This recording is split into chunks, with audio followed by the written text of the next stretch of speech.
அதுவும் வந்து கரெக்டா மகரத்துக்கு வந்து சிம்மம் வந்து சிம்மம் சுரின்ற ஒரு கார்டு வந்திருக்குது.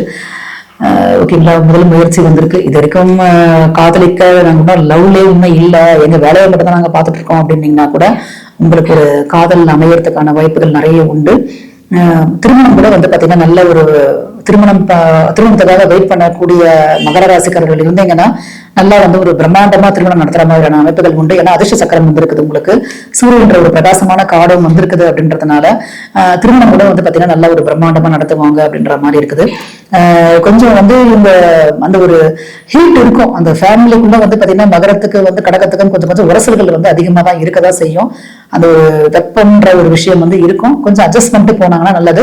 கடகம் வந்து அன்பு ரொம்ப எதிர்பார்க்கும், மகரம் வந்து பொருளாதாரத்தை ரொம்ப எதிர்பார்க்கும். இதுதான் ஒரு பெரிய டிராபேக். கொஞ்சம் நீங்க பிளெக்சிபிளா உறவுகிட்ட பணிஞ்சு அந்த ஒரு வளைஞ்சு போகும் பொழுது உங்க வாழ்க்கையும் ரொம்ப நல்லா இருக்கும், உங்களால அவங்க நல்லா இருப்பாங்க. ஓகேங்களா, மகரத்துக்கான சவால் என்னவா இருக்கும் அப்படின்றத பார்க்கலாம். மகர ராசிக்காரங்களுக்கான சவால் இந்த வருஷத்துக்கான 2026 அவங்களுக்கான சவால் என்னவா இருக்கும். ஓகே, மெயினான ஒரு சில தலைகீழ் காடுகள் வந்திருக்கு. ரிலேஷன்ஷிப் தாங்க வந்திருக்குது நிறைய.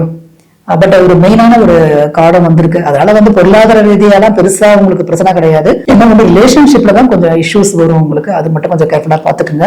அதான் நான் சொன்னேன் இல்லையா, நீங்க கொஞ்சம் பிளெக்சிபிளா கொஞ்சம் லவபிளா போனீங்கன்னா உங்க வாழ்க்கை துணைக்கு உங்களுக்கு ரொம்ப ரொம்ப பிடிக்கும். அந்த மாதிரி போயிட்டீங்கன்னா ஒன்றும் பிரச்சனை கிடையாது.